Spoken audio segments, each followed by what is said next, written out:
Mr. S.S. Sonnadara.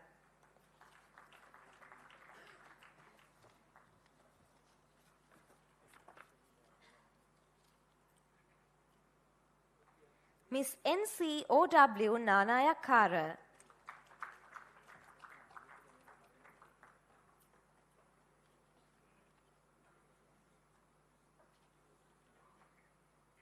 Mr. W.A. Yashen.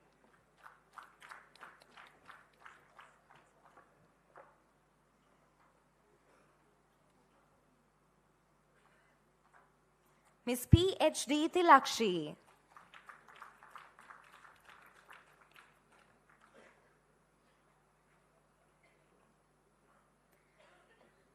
Miss K.A.M. Rodrigo.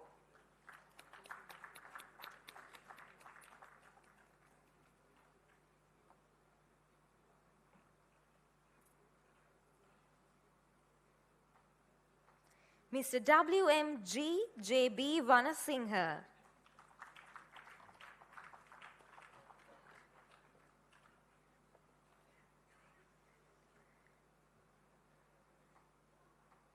Mr. N.W.G.L.N.S. Madhuhansa.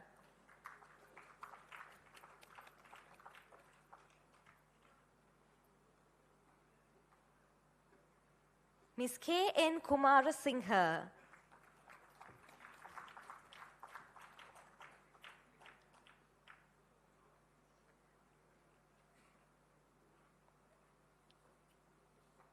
Mr. S.M.T.P. Samararatna.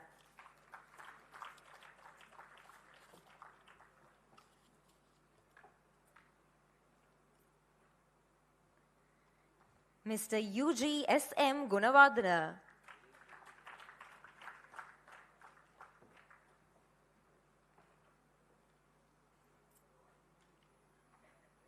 Mr. V.R. Hettige.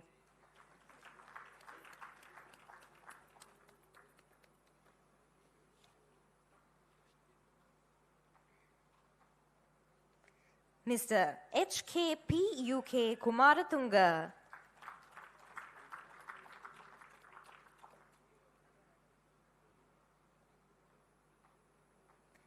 Mr. K.M.D.K. Karunatilaka.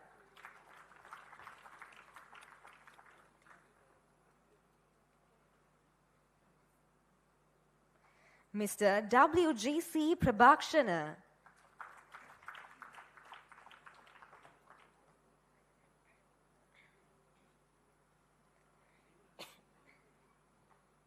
Mr. C.M. Rajapaksha.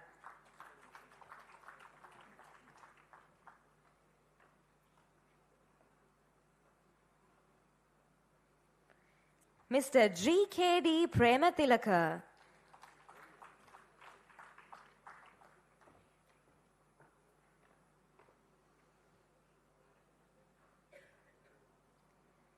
Mr. R.T. Rashmika.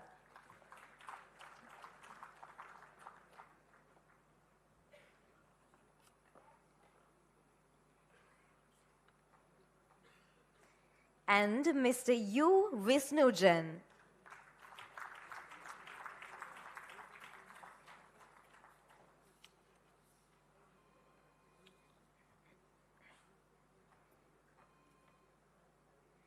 And that brings to our presentation party. You may please take your seats in the audience.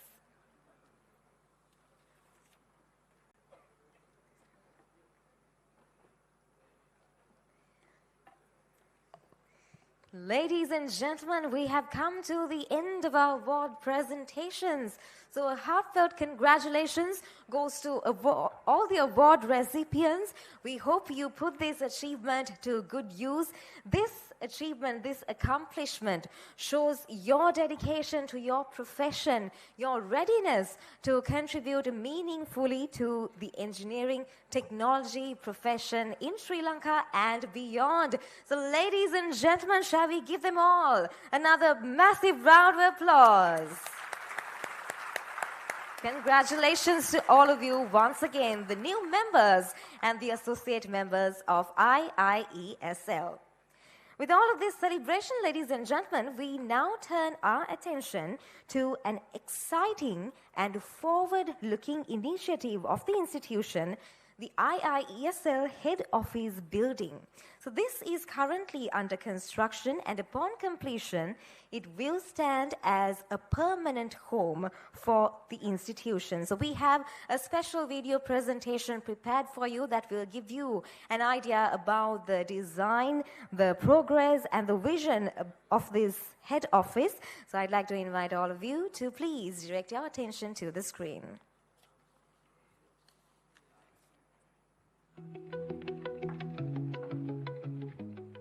While we congratulate your membership, we share with you the progress of a long-awaited dream, our own head office building. Located at 27 upon B, Udamula Road, Bath Tharamola, the new IIESL head office will become a landmark that reflects nearly 5 decades of professional excellence and institutional growth. Despite earlier delays due to regulatory approvals, the work is progressing steadily, with structural designs completed up to the 3rd floor slab, including all necessary infrastructure elements. The building is designed to house administrative offices, training facilities, and professional development spaces, a true home for the members of the institution. The first phase of construction, the pile foundation, was awarded to KD Piling Privet Limited and commenced in February 2025. 16 piles have now been completed and tested, marking a successful start. The second stage, superstructure up to 3rd floor slab, is awarded to VOV Engineering Private Limited for initial interest, sum of 63 million rupees, and it's under construction. While prudent financial management and previous fundraising have laid a solid foundation for this ambitious project, the institution continues to seek the support of its wider community. The IIESL Building Fundraising Program warmly invites contributions from members, alumni, corporate partners, and well-wishers who share our mission and wish to be part of this historic journey. Together, we are building more than just a head office. We are building a legacy.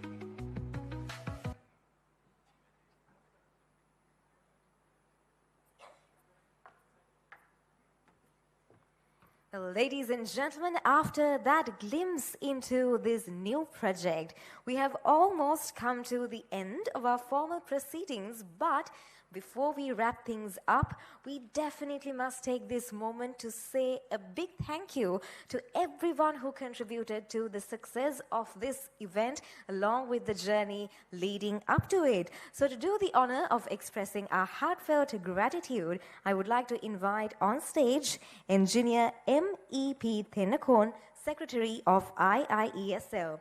Ladies and gentlemen, he is a distinguished electrical power engineer and entrepreneur with over 4 decades of experience.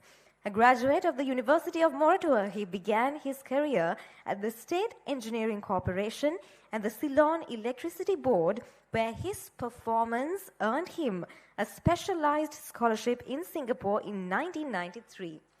A pioneering entrepreneur, Mr. Thenakon established the first private CTCT factory in Nivithikala in 1995, creating over 1,200 jobs, ladies and gentlemen. He is a fellow member and the current secretary of the Institution of Incorporated Engineers Sri Lanka and a member of the Engineering Council. He also serves as the vice president of the All Ceylon Buddhist Congress. So ladies and gentlemen, please give a big round of applause as we welcome Engineer M.E.P. Thenakon.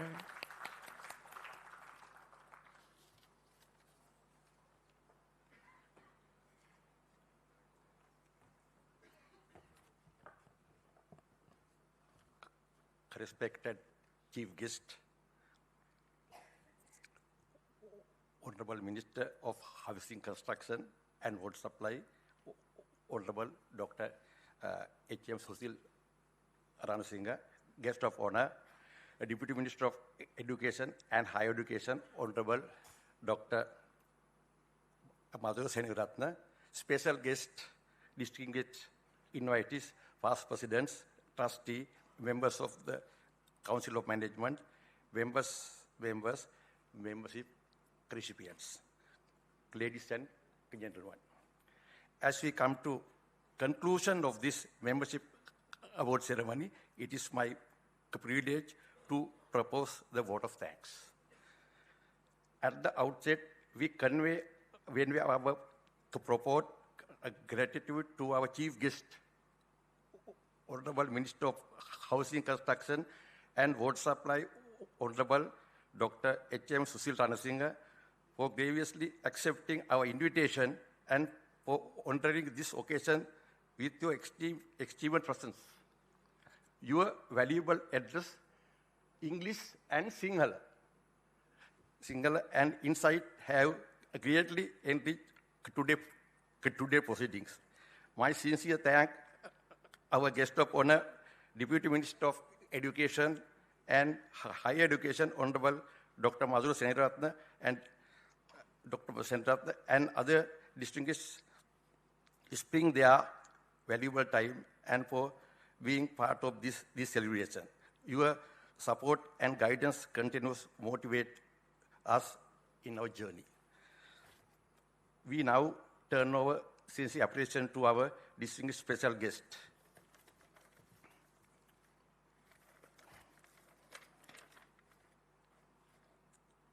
Engineer Dr. Katilagda Silva, Chairman, Engineering Council, Sri Lanka, and Air Vice Marshal Agyan Senaratne, Deputy Chief of Staff of the Sri Lanka Air Force, Indika Vikramasinghe, Director General of Aeronautical Engineering, Sri Lanka Air Force, Wing Commander Taraka Heva, Air Staff Officer, Air Force, and Air Commodore Engineer SPS Martino is one of our colleagues. And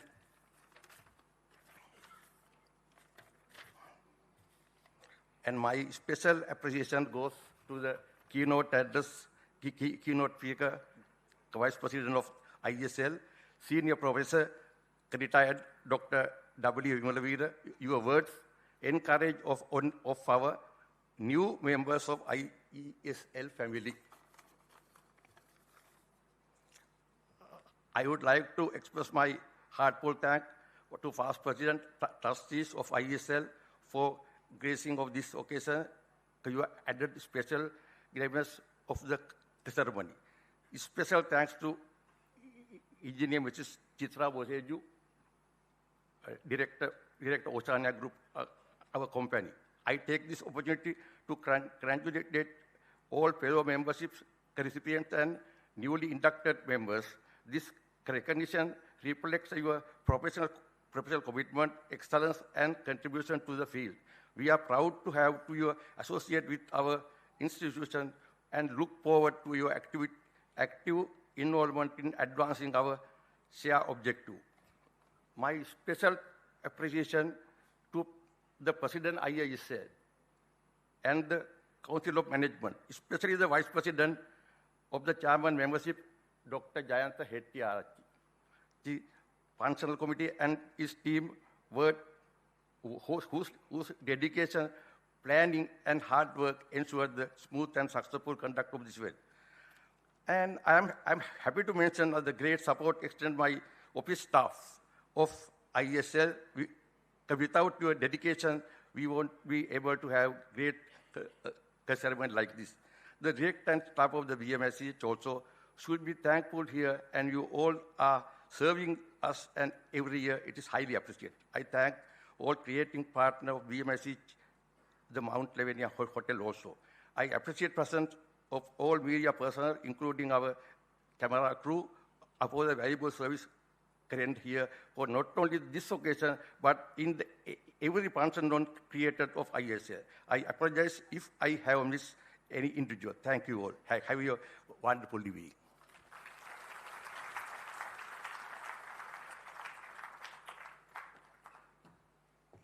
Thank you very much, Engineer M.E.P. Thennakoon, for so sincerely expressing our gratitude.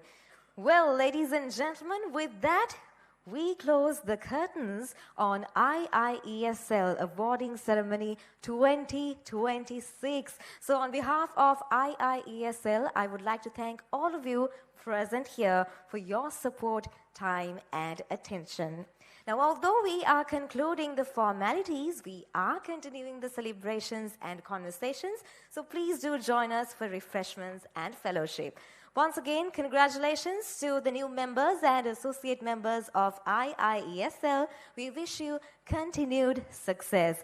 Ladies and gentlemen, it was such a pleasure being your MC. My name is Nadi Balasurya. Thank you very much, everyone.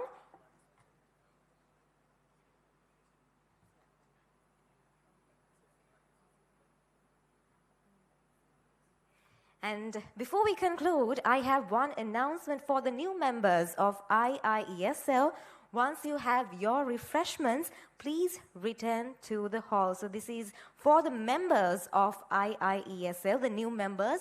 Once you have your refreshments, please return to the hall. So with that being said, thank you very much once again, ladies and gentlemen. Have a pleasant evening.